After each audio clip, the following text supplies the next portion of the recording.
c'est Tatanexua et aujourd'hui on va sortir le vaisseau spatial, remettre en question nos connaissances sur les extraterrestres, parler à l'agent K et démêler toute une affaire avec le tome 1 du Paris des Dieux, les éléments de la cible par C.R. Calvez en auto-édition. Je vais vous lire le résumé.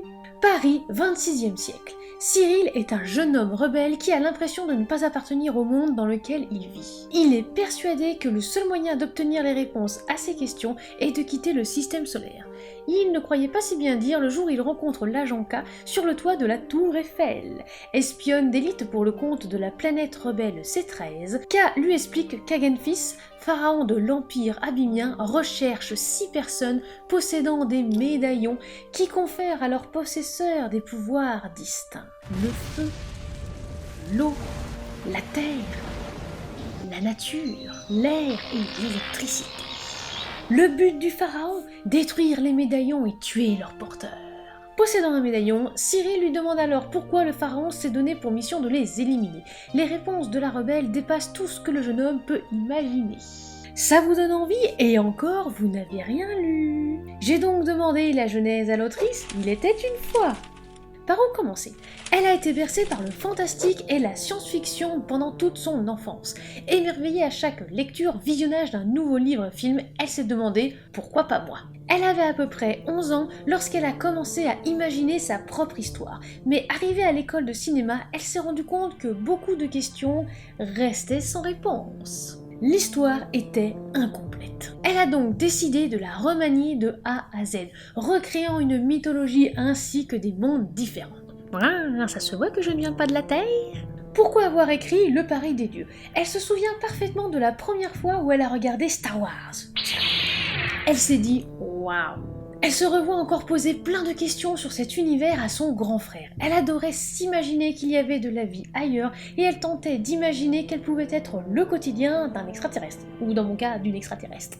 Je vous l'avais bien dit que j'étais une alien. Elle a pu l'exprimer à travers Le Paris des Dieux. Elle désirait partager sa vision d'autres civilisations et le rôle aussi qu'il joue dans la galaxie.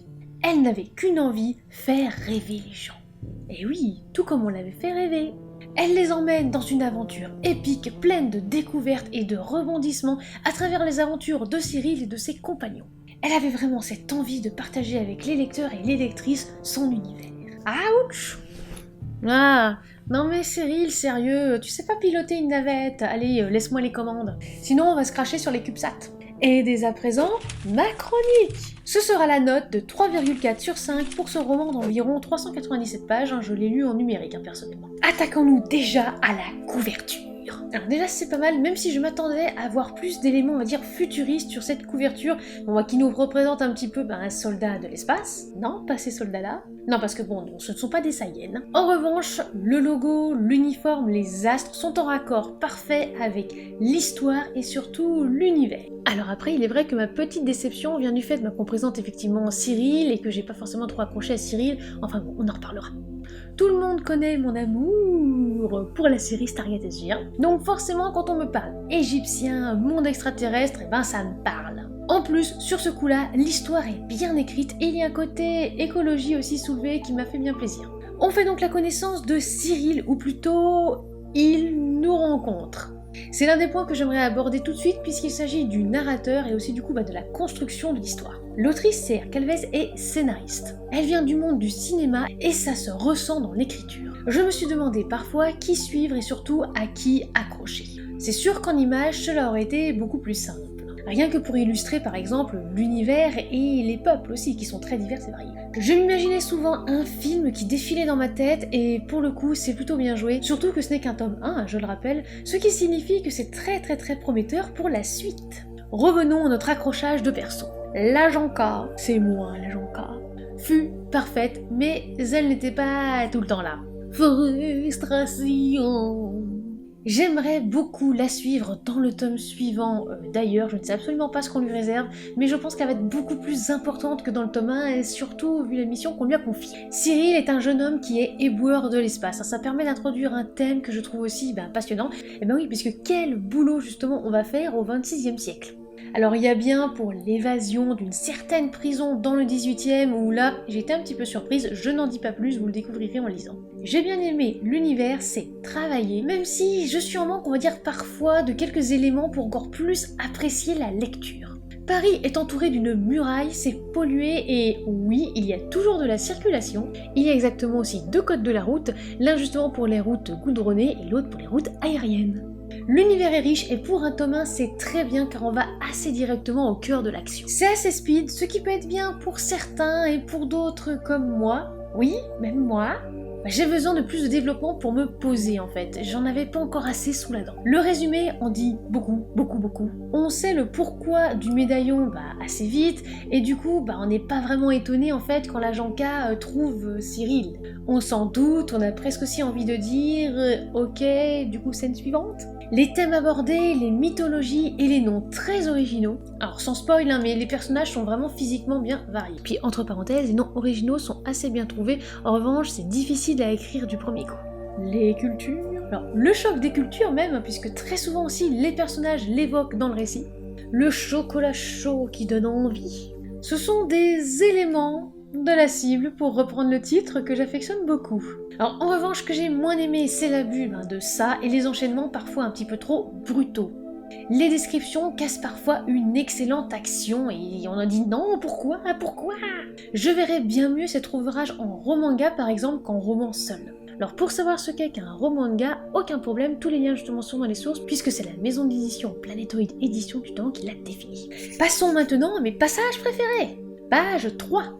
Je ne comprenais pas pourquoi on avait parqué des millions de gens entre des murs en acier mesurant 100 mètres de haut, gardés par des légions de flics et des caméras de surveillance. Cet extrait a été choisi parce que c'est le début et qu'avec le résumé, on se recentre tout de suite sur l'avenir de Paris, là où justement au début de l'histoire.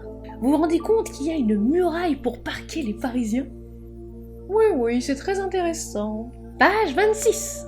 Paris avait échappé à la pauvreté, certes, mais pas à la pollution. L'air était toxique, une odeur acide qui vous serrait la gorge et brûlait les poumons. En général, les gens se couvraient le nez avant de mettre un pied dehors.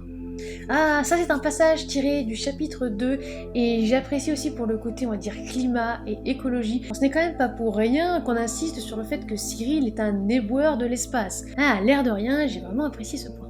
Passons maintenant au point positif, l'univers. Ah, l'univers, clairement, ça parle de divinité, de climat, et l'air de rien, de déchets dans l'espace. Très bon point, car je vous rappelle quand même que c'est une thématique, mais complètement actuelle. Ah oui, à l'heure actuelle, on cherche déjà à nettoyer l'espace, et bien justement dans cet ouvrage, Le Paris des dieux, eh bien on nettoie l'espace. En revanche, ça arrive un petit peu tard quand même, 26e siècle. Ah, l'agent K est celle sur qui justement j'ai à peu près pu me poser, elle a énormément de potentiel, et ce n'est quand même pas pour rien que je la représente aujourd'hui. Les références, que ce soit les références, aussi l'idée de la nostalgie, il y a énormément de ponts qui sont faits avec notre période actuelle. Ah oui, si je vous dis archéologie, antiquité, Cyril adore ça. Et c'est plutôt bien joué pour réussir à décrocher un clin d'œil d'un lecteur ou d'une lectrice. C'est bien plus complexe que Cyril allant sauver une galaxie, Cyril qui doit justement sauver sa peau et échapper des griffes du pharaon. En même temps, ça a des griffes, un pharaon. La complexité, l'idée aussi des intrigues secondaires, c'est vraiment ce qui apporte un énorme plus à cet ouvrage. Mais il y a également des petits points négatifs. Ah, l'abus de ça. J'en parle souvent, mais alors non seulement c'est très oral, c'est plutôt réservé dans les dialogues, parce qu'en narration, c'est pas top, surtout quand il y en a beaucoup. Mais aussi parce que c'est impersonnel en fait, ça, d'accord, mais ça quoi? L'information, le sentiment, le comportement, souvent on va dire on le met parce que c'est plus simple, alors qu'un mot peut avoir vachement plus d'impact que ça.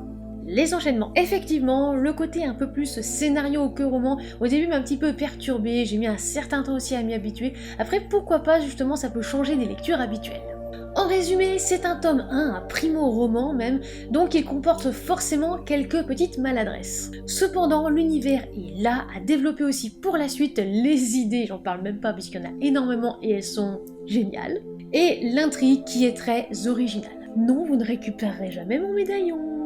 Et si l'autrice veut le transformer en roman-ga ou même l'adapter en film, perso je dis oui car absolument tout y est.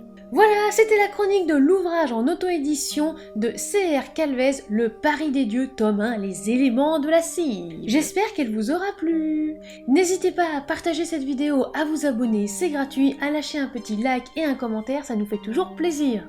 Vous pouvez vous rendre sur Tipeee ou Utip si notre contenu vous plaît et que vous souhaitez nous soutenir. Et en attendant la prochaine chronique, soignez votre plume.